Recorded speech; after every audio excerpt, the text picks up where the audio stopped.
Hi there. Welcome to another episode of RestorationCast. In the Bible? Sorry.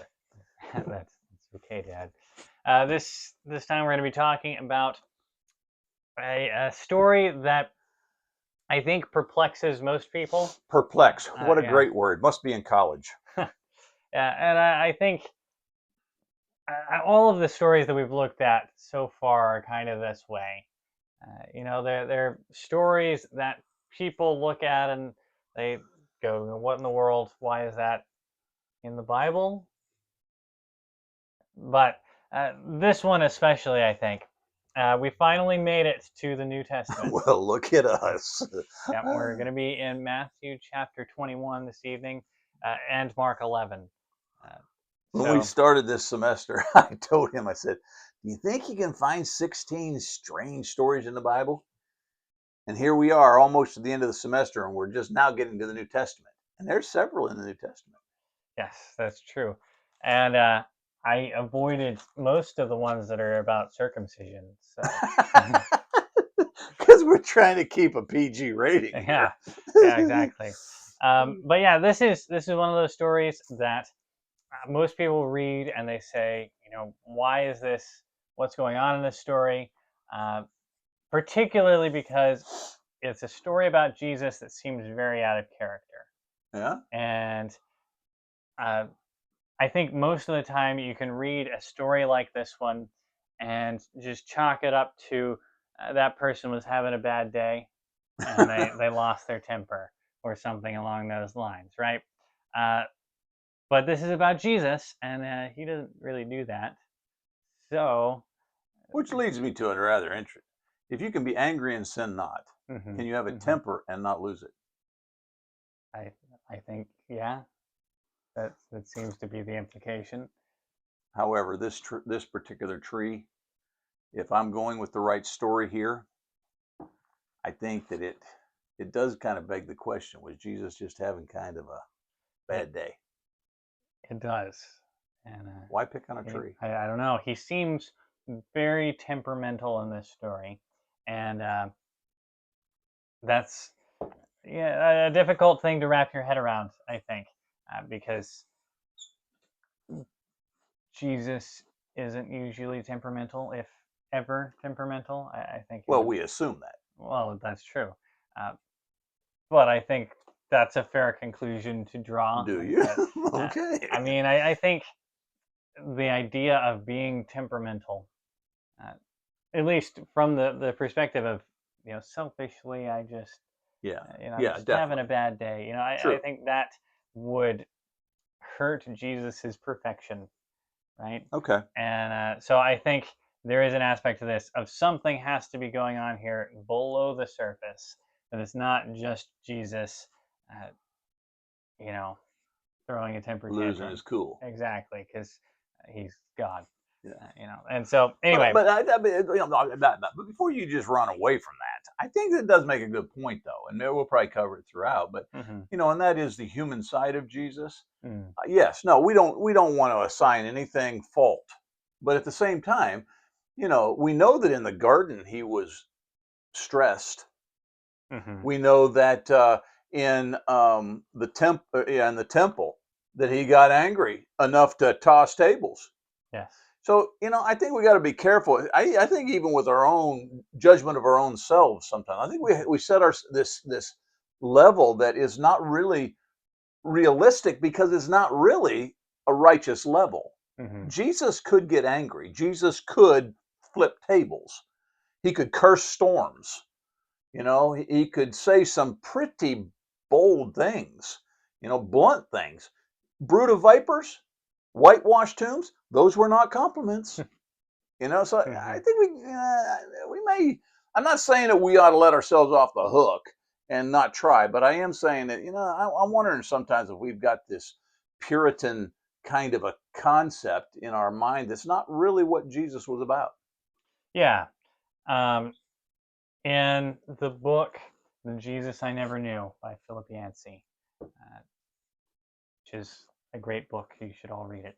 But there's a part in there where he talks about this idea that whenever we think about Jesus, uh, especially the way that media depicts Jesus. Yes, That's one of yes, the things that he did is he went through and he watched all of these different movies about the Gospels.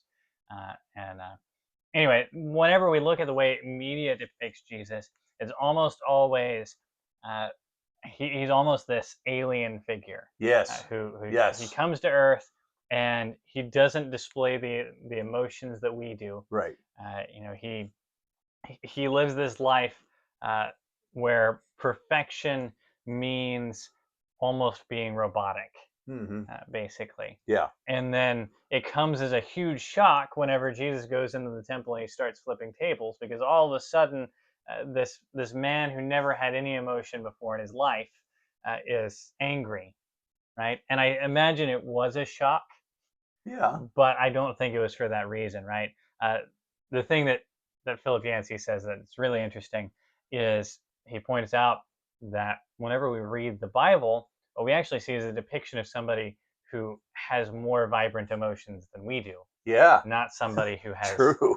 like subdued emotions all the Yeah, time. yeah, And so I think that is an interesting or an important distinction to make, is that whenever I say it's wrong for us to look at Jesus as being temperamental, what I'm saying is not it's wrong for us to look at Jesus and say that he had emotions and that some of those emotions were negative. Right? I don't think that's wrong at all. I amen. think that's perfectly accurate. Jesus, he got stressed, he got angry, he got sad. All of these different things that we would consider to be negative emotions. The reality is they're not Yes, actually. good point. They're not bad things. It's not wrong to have emotions, um, and Jesus experienced all of those. Good And point. that's part of what made him or makes him the great high priest, right? Wow. Is that he was able to experience everything that we experience, but without sin.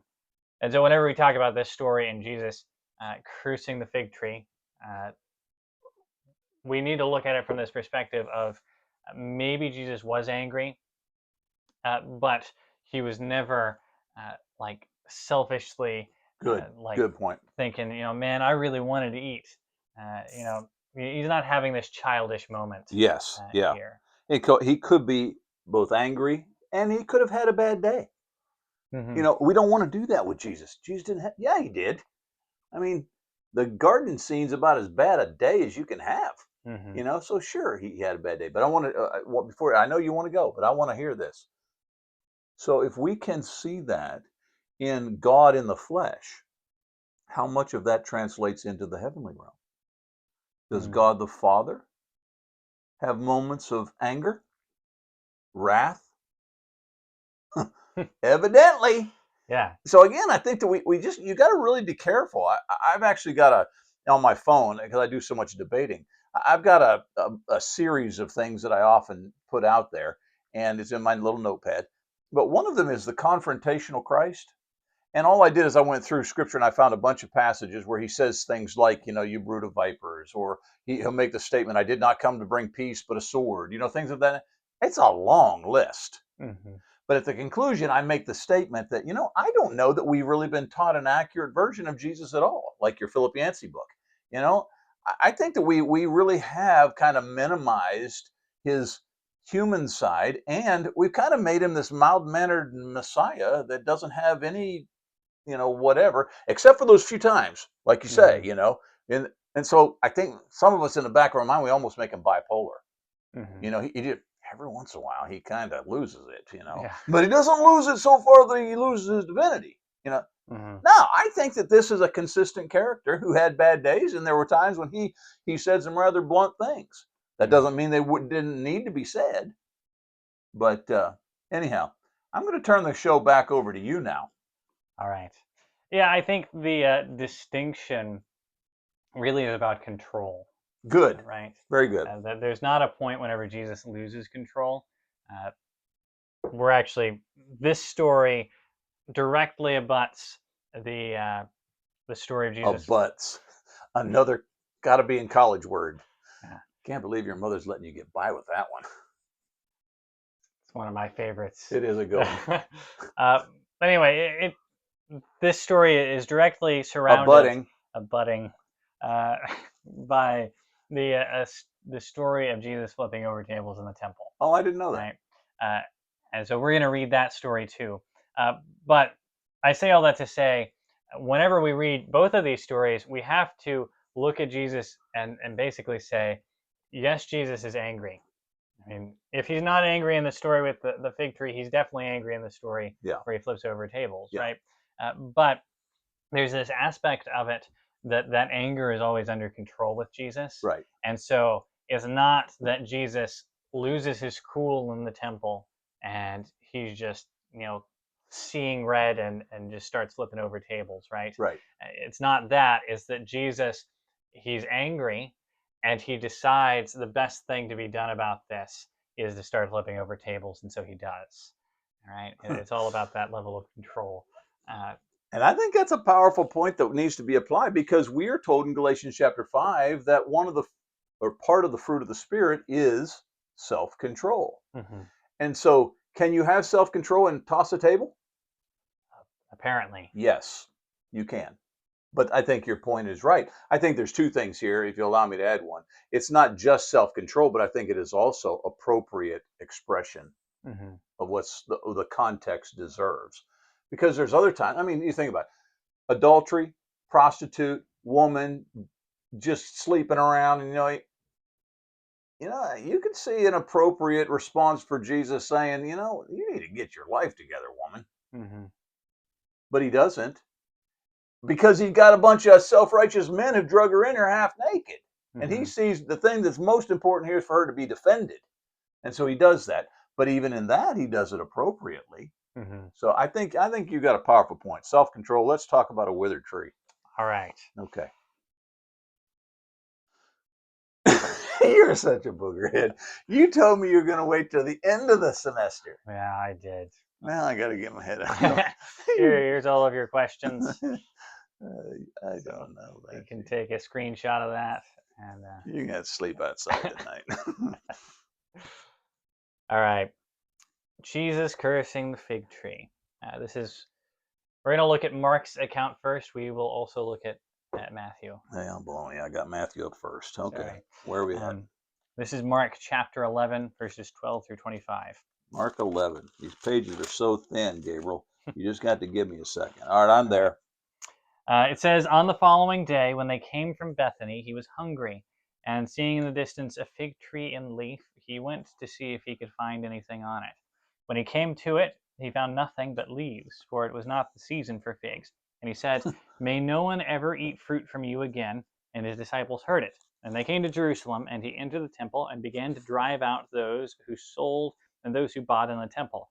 And he overturned the tables of the money changers and the seats of those who sold pigeons.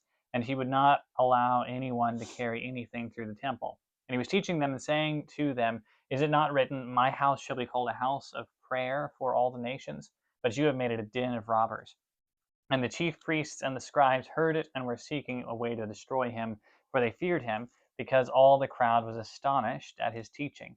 And when evening came, they went out of the city. As they passed by in the morning, they saw the fig tree withered away to its root. And Peter remembered and said to him, Rabbi, look, the fig tree that you cursed is withered. And Jesus answered them, have faith in God.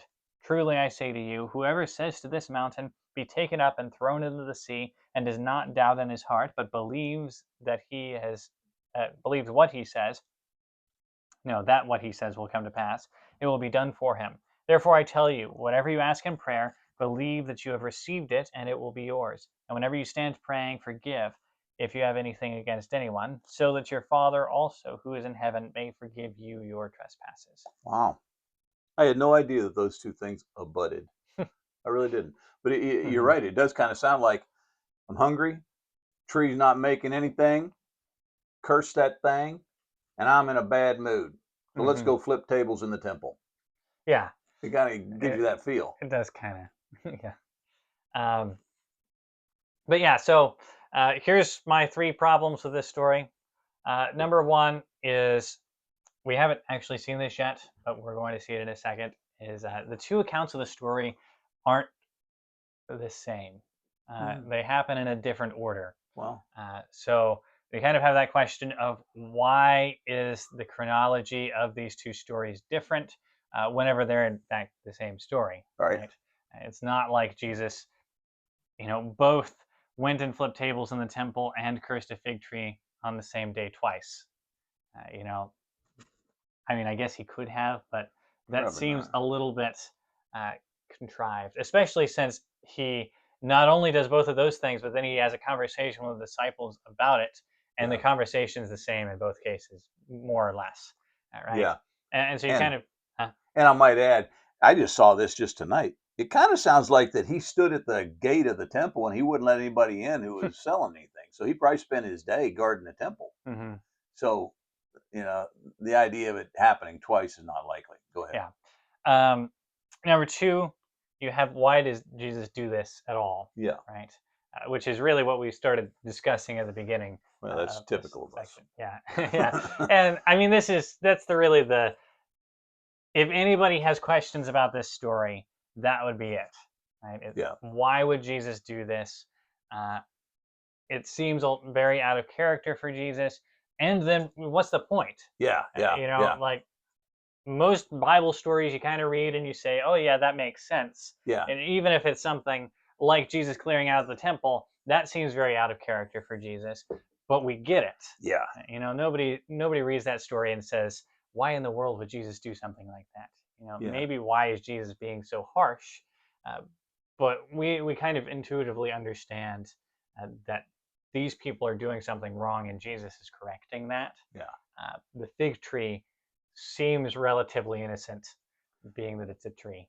Yeah. Uh, And it's out of season. yeah, And the thing as you were reading, I was thinking to myself, fairy tale endings, you just kind of expect that they go back past the tree and Peter says, "Look, Lord," and he says, "Yeah, now let me give you a lesson in redemption." And mm-hmm. he says, "Be full of fruit," and all of a sudden it starts greening up and growing again. But you get no redemption Yeah, concept here in this chapter. It's like curse the tree and walk by it. Yeah, it's cursed. mm-hmm. Yes, yeah, exactly. And then number three is what does cursing a fig tree have to do with prayer? I wondered Because that. yeah, A it, big it, climactic application here yeah, at the conclusion is this praying thing. yeah, exactly, and it's that way in both stories. Oh, They uh, in both cases the disciples are going to ask Jesus, uh, you know, basically, how were you able to do that, or something along those lines. And Jesus's big teaching moment is uh, anything you believe and ask God for in prayer, you're going to receive. Which, you know, I mean, he says that in other places, uh, and I don't know, it just doesn't seem to fit this particular moment of if I were them, I think I would be kind of saying, okay, why did you do that? And number one, and maybe have Jesus explain his reasoning and logic for doing it rather than having him explain how he was able to. Because I mean, it's not like the disciples haven't seen Jesus do miracles before. In fact, they've done miracles themselves. So yeah. Now, another one is this going to really be one of their primary needs in ministry to be able to curse trees? yeah, as far as I know, this never comes up again. So but now they know they can do it. Now they know they can do it. Yeah. Well, I'm anxious for you to answer all three of these. Well, thank you. Well, you're welcome. All right. So number one, why do these stories happen in a different order both times? You haven't even proven that they do yet. That's true. So let me do that. This is Matthew's account. So Matthew chapter 21, verses 12 through 22 says, "And Jesus entered the temple and drove out all who sold and bought in the temple. And he overturned the tables of the money changers and the seats of those who sold pigeons. He said to them, 'It is written, my house shall be called a house of prayer, but you make it a den of robbers.' And the blind and the lame came to him in the temple, and he healed them. But when the chief priests and the scribes saw the wonderful things that he did, and the children crying out in the temple, 'Hosanna to the Son of David,' they were indignant, and they said to him, 'Do you hear what these are saying?' And Jesus said to them, 'Yes, have you never read, out of the mouths of infants and nursing babies you have prepared praise?' And leaving them, he went out of the city to Bethany and lodged there. In the morning, as he was returning to the city, he became hungry. And seeing a fig tree by the wayside, he went to it and found nothing on it but only leaves. And he said to it, "May no fruit ever come from you again." And the fig tree withered at once. When the disciples saw it, they marveled, saying, "How did the fig tree wither at once?" And Jesus answered them, "Truly I say to you, if you have faith and do not doubt, you will not only do what has been done to the fig tree, but even if you say to this mountain, 'Be taken up and thrown into the sea,' it'll happen. And whatever you ask in prayer, you will receive if you have faith." So, Pretty much same story, only out of order. yeah, yeah, exactly. Uh, there's a couple differences, but in pretty much every way, Yeah. this story is the same. Uh, there's a couple details that Mark adds uh, that Matthew leaves out, and vice versa. Uh, but yeah, these clearly are the same stories, right? The same thing is happening in both of these gospels, and yet it's happening in a different order, right? In Mark's gospel, it's clearly all happening on the same day, right? Uh, or I guess the end happens the next day. But uh, in the morning, Jesus goes and he curses the fig tree. Then they go to the temple and they're there pretty much all day. Uh, and they go back to Bethany. And as they're returning to Jerusalem the next day, Peter sees the tree and he's like, "What's up with this?" Uh, in Matthew's gospel, Jesus does the whole cleansing the temple thing at first. Then they go and Jesus does the whole cursing the fig tree thing. And in his account, the fig tree immediately withers, and the disciples are like, "What just happened?" Right? And so the chronology there is clearly very different, uh, in that you have an entire section of the story that's taking place at a different time. And you also have this idea uh, of the timing of the fig tree is also a little bit different. Right? You kind of have this idea that in Mark's account, Jesus curses the fig tree and then nothing happens. And then the next day they see it and they're like, "Oh, something did happen." Right? Whereas in Matthew's account, it just immediately withers. Um, so you kind of have this question of who's right, uh, you know, which of these stories is the actual story?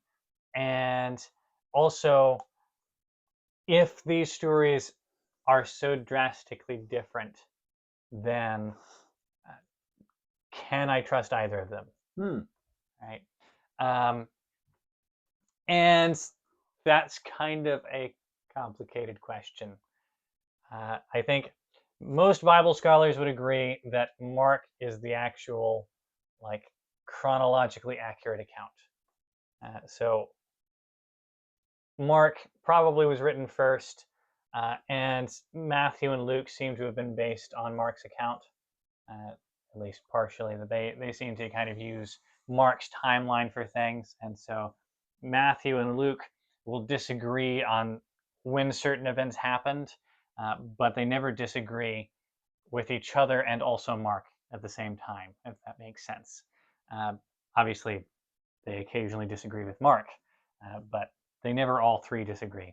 Um, so you kind of get this idea that Mark is the original, and then Matthew and Luke are based off of it, and then you've got John who's just doing his own thing. Uh, but then you have this question of why are these stories not exactly the same if Mm-hmm. they are in fact the same story? And I think the answer really has to do with culture. Oh yeah. Yes. In our culture, we really value having things in chronological order, Yes. right?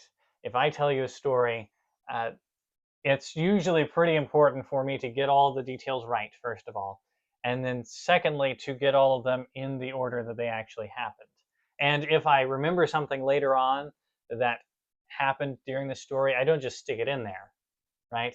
I I might say this happened, but I'm going to also add when it happened, right? Yeah. This happened earlier on. By the way, I forgot about it, or something along those lines, right? I'm never going to just add it in like, and then this moment, this thing happened, whenever it didn't actually happen in that order. right? To us, the chronological order of things is very important. It is not nearly as important in other cultures. In fact, it was not nearly as important in this culture. And one of the things, I guess one of the reasons that's important is because whenever we read these books, right, we read the Gospels, we're not supposed to look at it as a biographical account of Jesus's life, right? I think it's easy to do that and say, these are all the details of Jesus's life, but I mean, they're not set up that way anyway, right? They aren't set up to tell us anything about Jesus' childhood, except for that one incident whenever he's 12, and I guess his birth, right? Uh, they're not really set up even to tell us much about his ministry. They tell us a few important details, but most of that is really happening within the last week of his life. True. Right? So these are not set up to be biographies. These are set up to be collections of stories about Jesus that show the fact that Jesus is the Messiah. Right? That's the point of the Gospels, is they're trying to make this claim that Jesus is the Christ. He's the one that we've been looking for this entire time. And furthermore, Jesus is God and you should worship him, right? That is what they're trying to accomplish. So whenever we read the Gospels, the point isn't to say that in every detail these are completely historical accounts. That's not to say, again, that they're inaccurate, right? But it is to say that that's not their point. I think in our mind, we look at that kind of thing and we think it's a glaring inaccuracy, right? We say, obviously the Gospels are wrong or they're untrue because these two things don't mesh. But that's not how it is, right? Because what they're trying to do is make a point about Jesus. They're not trying to list everything that Jesus ever did in chronological order, right? Their point isn't really even to get across stories about Jesus. Their point is to tell us something about Jesus. Mm-hmm. And if they can get that across, then it doesn't really matter whether we get all the details of the story right. What matters is that we've learned the truth about Jesus, which is the good news, right? Right. And so whenever we look at these stories, we kind of have to take them, I think, with a bit of a grain of salt, at least from the chronological perspective of, yes, these things all really happened, right? These are all true stories about Jesus, but at the same time, these things, they didn't necessarily happen in the order that they're saying they happened in, right? These, they're there to make a point, right? And so they're taking select stories from Jesus's life and building an argument out of them. And those stories, what they're doing is they're taking the most important ones, right? The ones that really prove their point, and they're putting them in the order that proves their point best. Yeah. Right. And so the point isn't to take these stories and say, yes, this is chronologically the actual story of Jesus's life, right? That's not what they're doing. They're not making a timeline. Rather, what they're doing is saying, here's everything you need to know about Jesus. Yeah. Right. You can see this again in the story of Jesus and his temptation in the wilderness, which we're going to talk a little bit more about later. But what you notice is those stories are also in different orders. In one story, Jesus, the same things happen to Jesus, right? He's being tempted by the devil 3 times, and the temptations are, number one, turn this bread or this rock into some bread, right? And then they get confusing after that, because after that, Jesus is either taken to the top of the temple or taken to the top of a mountain. And the devil basically tells Jesus, worship me and I'll give you all the nations, or throw yourself down from the temple and the angels will catch you, right? And so you kind of have this idea that those two stories are switched. And the reason seems to be that one of them is building to a certain point and the other one is building to a different point, right? Which brings, I think, to light something important about this story, which is if Matthew and Mark write these stories in a different order, then it has to be because they're trying to make different points about it, right? Because they don't just do that like willy-nilly, like they just uh, Matthew just decided he wanted to tell a story this way, right? They're very intentional with all of this. And so if they're doing it differently, it's because they're trying to make different points about the same story, right? Uh, and I think all of that culminates with the idea of prayer, which we are not to yet. So we'll But save that. So if I can recap, mhm, it sounds to me like what you're saying then is that we tend to look at the Bible as a history book. mhm, And although there is some parts of it that obviously provide us history, that's never really the point. yeah, The point is that we are trying to travel from point A to point B in a particular conviction to arrive at a conclusion. And so if we remember that the Bible wasn't written to give us the chosen, mhm, it was written to give us an understanding of the Messiah, yeah, then we keep our priorities straight with regards to how some of this is playing out. And one of the so you might say, well, how come then Matthew doesn't just throw them in there randomly? Well, because there is this general, if you will, I don't know what you'd even call it. There's this. In order to arrive at a particular conclusion, you're pretty much going to start with his birth and travel generally through his life, and so mhm, there's going to be a general construct of the timeline. But God's not as concerned about the intricate details of that timeline as he is that we continue to progress towards the conclusion of the Messiah. mhm. Yeah, exactly. In fact, I think that's a lot of the reason that none of the books of the Bible have dates, Hmm. right? Some of them actually are relatively well dated. A lot of the prophetic books, we'll talk about this is happening in this year, and Right. this king is reigning, and that kind of thing. And there's certain parts of the Gospels that are the same way, True. right? But for the most part, a lot of the Bible just doesn't care Right. to tell you when anything is happening or anything along those lines. And it's because that stuff doesn't actually matter, right? Whenever Paul writes any of his letters, his point is not to say people 2,000 years from now are going to be reading this and wondering when I wrote it. Yeah. Paul Yeah. doesn't care. Yeah. Paul is trying, Stay on topic. yeah, exactly. He's trying to write something to a particular group, right? Right. He's making a point to them, and his point has nothing to do with when they read it because they know when they're reading it, Yeah. right? Uh, Yeah. and so you kind of have that idea of like they don't care as much about this chronology because it's not important, Yeah. right? And I think that shows up maybe most profoundly in those who are so enamored with end times events. Mm-hmm. They get so frustrated because there's not enough specific dating.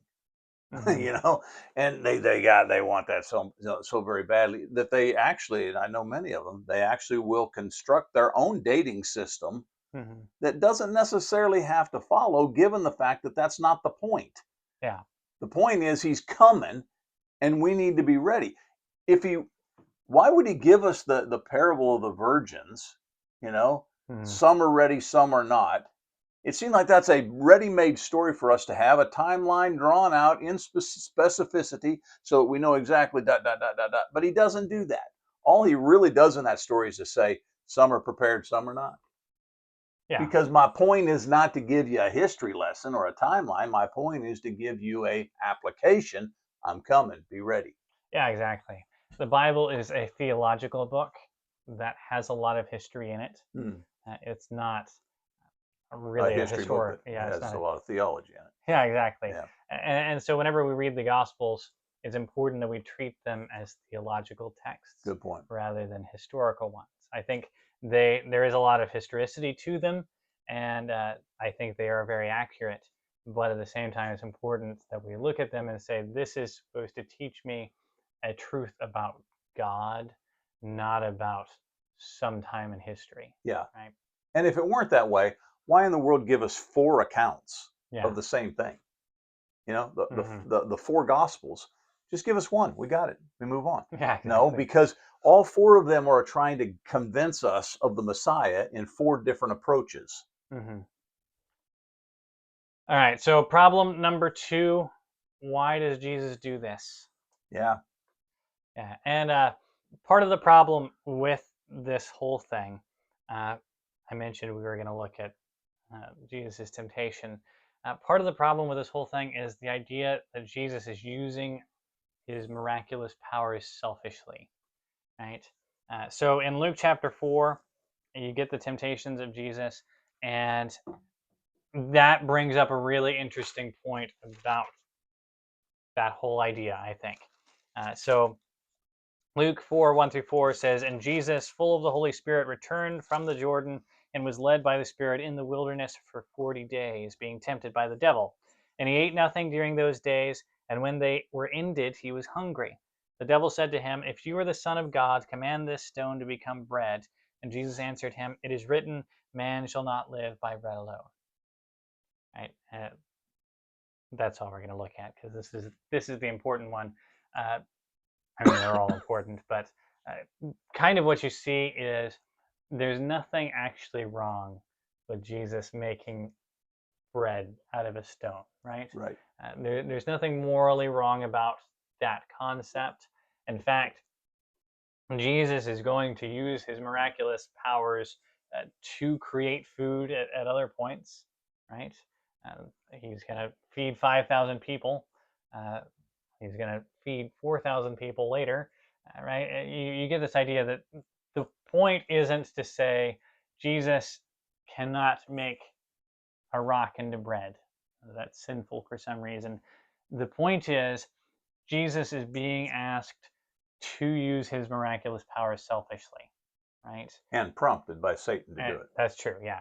And so you kind of get this idea of why would the devil ask Jesus to do this in particular? Typical devil. Yeah, and I think the point is he knows Jesus is hungry, Yep. and he's trying to get Jesus to act selfishly and say, I'm just going to use this for my own benefit, and because I'm starving, I'll just go ahead and make myself a loaf of bread, right? And so you get this idea of Jesus doesn't seem to be willing to use his powers for selfish purposes, right? He's always using it for the glory of his Father, Uh-huh. which brings up a problem with this story, It does. right? Because Jesus really seems to be using his powers selfishly here. And it doesn't seem to indicate that in our story that he had fasted that long prior. That's true. So he Jesus didn't exercised have breakfast, and in the temptations, we got him fasting, and so clearly he's hungry. yeah, In this story, we have no indication that I mean, he's hungry, but yeah, it's not like he's been, on some fast, it doesn't seem. And mm-hmm. so if he's ever going to practice self control, you would think it'd be in our story, not in the one with Satan, but it's reversed. Yeah, yeah. So, what do you make of this? Well, that's it. There's a tree, it's just sitting there doing its own. If it hadn't said it's out of season, I mean, it's not even supposed to be bearing fruit right now. It's not Mm-hmm. like the tree made a mistake, Yeah, you know? And Jesus comes along and he says, okay, enough of this. yeah, and you make an interesting point there. Uh, so it says that the tree's out of season, or the season hasn't begun yet, right? It's April, and fig trees start bearing like no earlier than May. So Jesus should know that this tree is not going to have any fruit on it. Uh, but for some reason, he doesn't know that. And it kind of comes down to biology, uh, or plant biology, I guess. Herbology. Herbology, yeah. Uh, but kind of the idea is the way that fig trees produce is interesting because most plants, you have a lot of things that happen in different stages, right? Most plants, they'll kind of like have a flower that comes up, and then that flower will turn into a fruit, and that kind of thing. Fig trees will flower, and their leaves will become ripe or something like that, and the fruit will be ready to pick at the same time. Uh, and it happens twice a year. Uh, but the point of that is, it says that this fig tree is in leaf, right? So Mm. as Jesus passes along, he sees a fig tree Mm. that is displaying the signs that say, "I have fruit. Come pick it," right? Yeah. And Jesus, he passes by and he sees that, and he goes to pick the fruit, and there's no fruit on it. And so then he curses the fig tree. And I think the thing about this is, it seems like Jesus is doing this as an act of anger. Right. But I think what's actually going on is this is a miraculous sign that Jesus is trying to make a point with. So you kind of have two things. Number one is, why is this fig tree in leaf whenever it's not in season Yeah. at all? All right. And then number two, why does Jesus react in this way? And I think both of those just have to do with this idea of he's trying to prove a point. All right.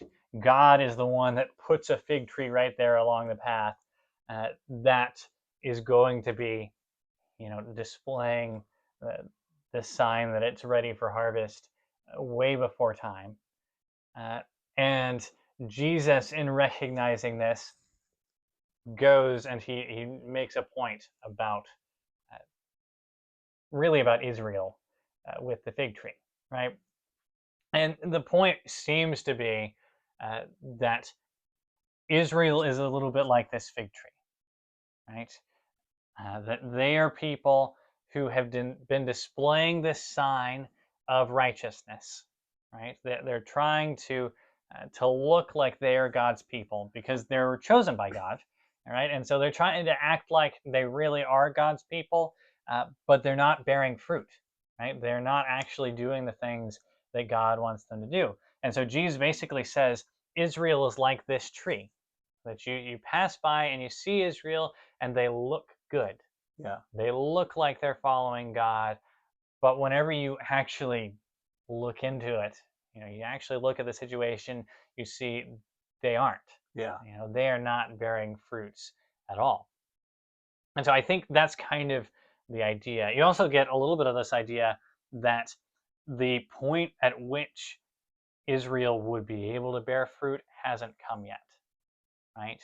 They haven't been able to do this because the Messiah isn't there yet, but they have been trying to tell the world that they can, right? And so Jesus arrives and he basically says, it wasn't even time for you to do all of these things. And now that I'm here, you don't even recognize me, right? And so I think you kind of get that idea of they're not able to do anything on their own.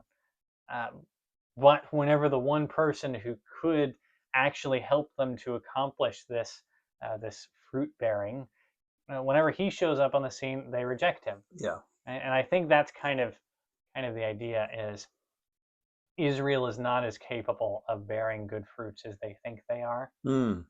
and yet they're trying to tell the world that they are bearing fruit. Yeah. And Jesus says, you're liars, right? And I think that's the connection as well to the story about Jesus flipping tables in the temple, right? Yeah. Yeah. Is Jesus, he goes and he really sees uh, exactly the same thing in the temple that he sees with the fig tree. Yeah. Right? Is you've got these people that are trying to act righteous, right? They're in the temple and they're doing things that seem relatively righteous, like on paper, right? They're selling people doves so that people can go in and sacrifice the doves to God. They're exchanging money so that people can pay the temple tax, and this kind of thing. But whenever you look a little closer, what you see is they're actually extorting people, Right. right? They're not going to accept any of the doves that people bring from outside of the temple, and they're going to charge them way more for the doves that you can buy in the temple, and they're going to, charge them huge uh, fees to exchange their money, and all of this stuff, right? Everything they're doing in the temple, they're robbing from the people, which is why Jesus says, uh, you know, my temples become this den of robbers, right?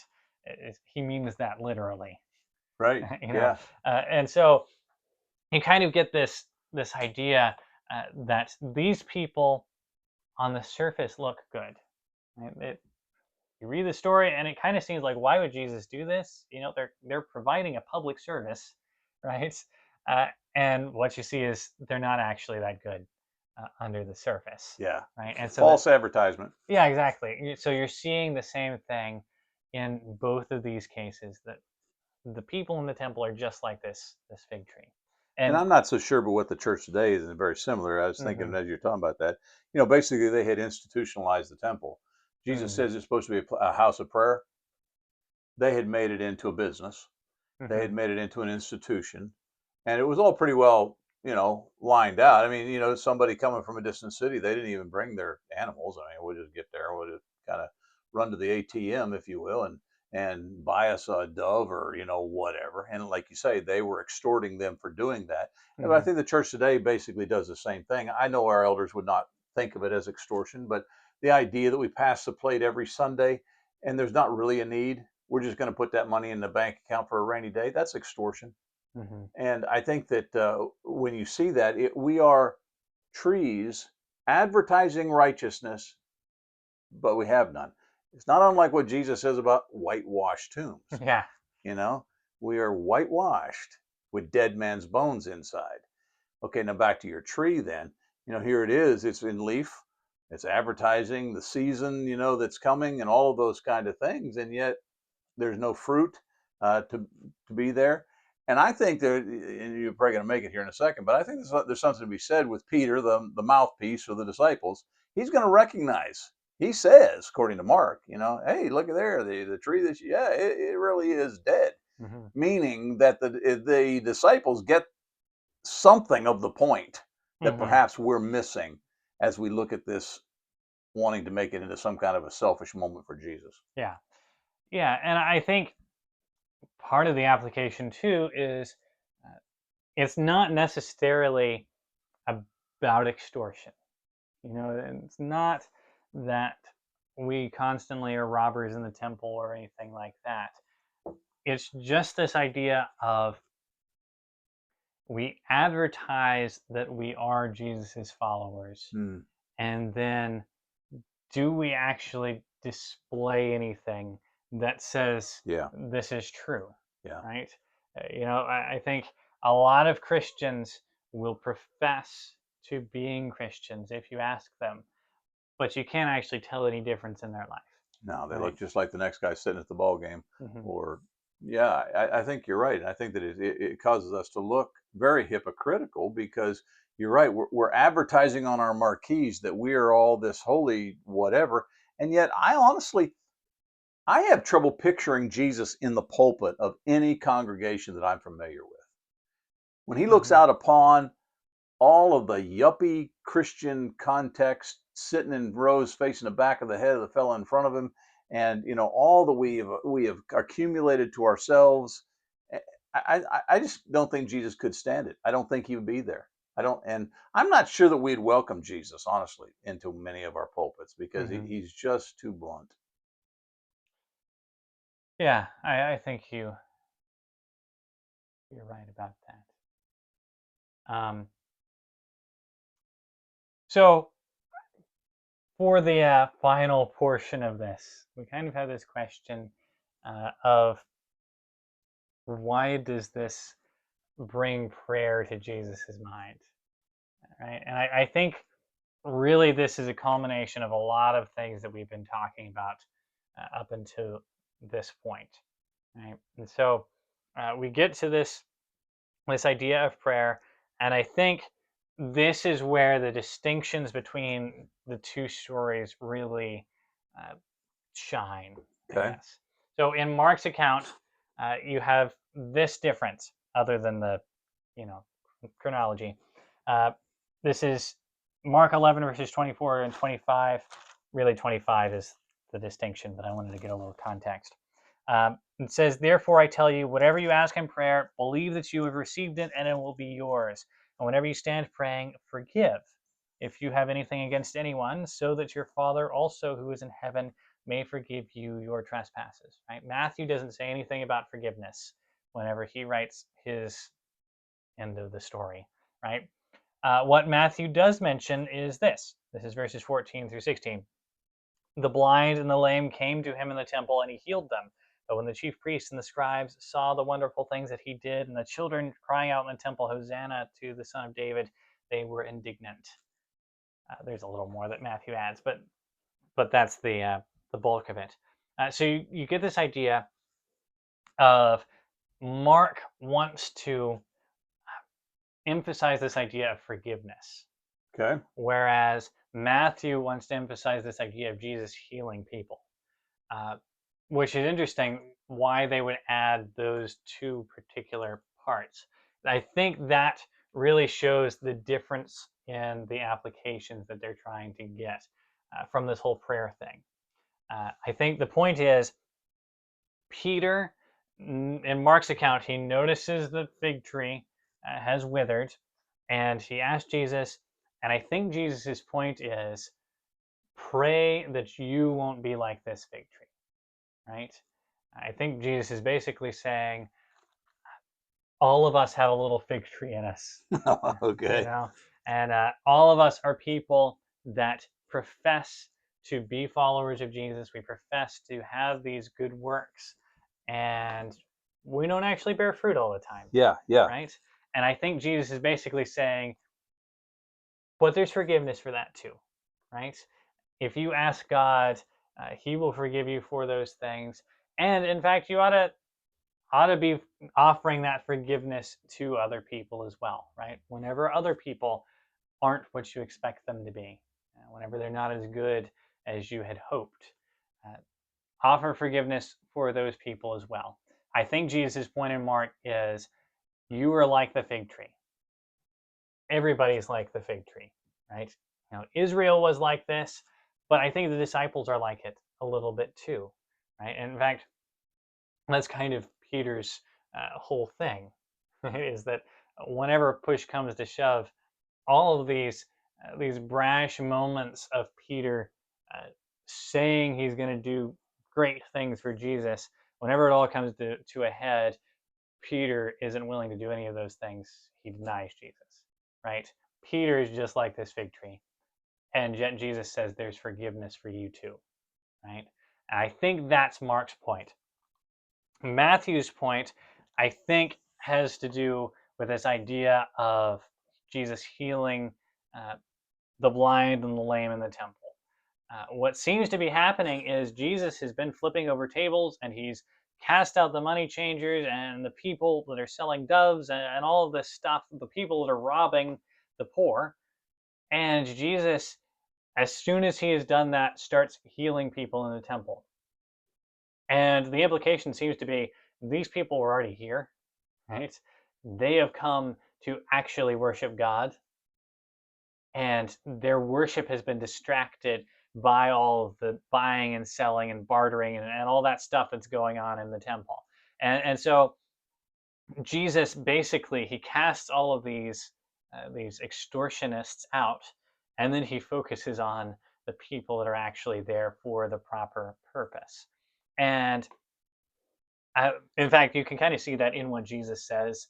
He says, "My house will be called a house of prayer for all nations," right? And and that's a quote from Isaiah. But what you kind of see about that is the all nations part. I Mm-hmm. think is Jesus is in the Gentile portion of the temple whenever he does this, right? And so the one part of the temple that non-Jews are allowed to enter is filled with all of these people that are taking away from their worship. That how am I supposed to pray to God whenever I'm in the temple where all these people are selling, and you hear cattle bleating or whatever. You've got all of this stuff going on. How am I supposed to concentrate on worshiping God? And Jesus says, you guys are taking away from the prayer that I'm supposed to be hearing from the nations. Yeah. How are they supposed to come and pray to me whenever you're trying to extort them right here in this prayer Yeah. prayer area, right? And so you kind of have that idea. I think the point is Jesus is displaying what true righteous anger is, which is anger that is fueled by love, right? Hmm. Jesus, he loves the Gentiles. He loves the people that are being extorted. He loves the blind and the lame, right? And so he casts out the people that are oppressing them, Good point. right? And so you get this idea that Jesus, whenever he gets to this end portion, whenever he talks about prayer, he doesn't mention forgiveness because in Matthew's account, that's not the point, right? In Mark's account, he's trying to make this point of, uh, you are just like the fig tree. In Matthew's account, he's saying the oppressors are fig trees, right? They are people that are constantly trying to look righteous, but in the background, they're extorting people, they're robbing from people, they're hurting people. And that's not who you should be. Yeah. In fact, Yeah. whenever you pray, you should recognize that God has given you the power to help these people, right? He's given you the power to go out and say, God, heal the lame, heal the blind, right? He's given you that ability. And so I think Jesus's point is uh, I think it's love. Right? Hmm. And Jesus saying, whenever you pray, use your prayers for the proper purpose. That's good. And Mark, the proper purpose is forgiveness. And in Matthew, the proper purpose is helping those people that have been oppressed by the world. Yeah, I'm not sure that I didn't go to Mark, so I may be wrong here, but he used the illustration in Matthew's account of throwing a mountain into the sea. Mm-hmm. What bigger mountain did these poor people have than these money changers and the all of the Jewish leaders, etc. And perhaps Jesus is just saying to Peter, look, you've got the power to remove mountains from the pathway of Mm-hmm. those who really want to get to me.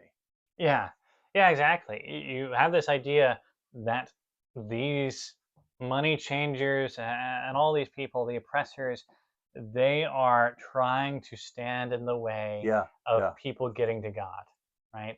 Obviously, they're not thinking of it that way. In fact, they probably think they're providing a public service to these people and they're helping these people get to God, but they're not, right. right? They're the mountain that's in the way of these people getting to God. And Jesus says, you can pray and throw a mountain into the sea, right? And they do. Yeah. They literally do. And so you get this idea that Jesus, in his righteous anger, this anger that comes from love, what he does is he confronts the oppressors and he comforts those that are oppressed, right? And I think we're called to do the same thing. Right? Yes. We are called to be people that are bold and confident enough in our faith to go out and see who the oppressors are. Hmm. And we see who needs to be confronted, and we're not afraid to confront those people. But also, we see the people that are being oppressed, Yeah, and we right. have compassion for them. Right. Yeah, that's good. And so in the process, we become like Christ who curses a fig tree because it's advertising all the right things but has Hmm. no results. Yeah. Not unlike so many in the American church today who have all the right billboards and the marquees and the padded pews and the fellowship halls and the gymnasiums and the and yet we have a right now present tense a crazy opportunity to take care of immigrants, Hmm. you know, and what are we doing about it? Or you can take my little thing that I constantly after, imagine how many folks could we feed in a third world country if we actually bore true fruit on our tree rather than hoarding it to ourselves. Mm-hmm. You really opened my mind, son, on a lot of things here with regards to that tree. That's really interesting stuff. Thank you. Very good material. All right, here are your questions again. Oh, thankfully they are left justified. Yeah, you're welcome. I appreciate it. That was hard on me. Got a neck ache. Don't forget to keep in touch with us. You can follow us on Instagram at RestorationCast. Go to our website, sunnychilds.com or restorationschoolofbiblicalstudies.com, and we've got backdated episodes there. Or on pretty much any place that you listen to podcasts: Spotify, Apple Podcasts, iHeartRadio, Amazon. You can go to all those places and search up Restoration Cast, and we're on there, so you can find our backdated episodes there as well. And I'm pretty sure. Well, this right now is going to be on Facebook. Mm-hmm. Well, your mom will take this also. I know it goes to YouTube, and so they, those are things we haven't, I don't think, mentioned in the past, but Yeah. they're up on YouTube there. All right. Well, I guess we'll talk to you guys next week. God bless. Bye.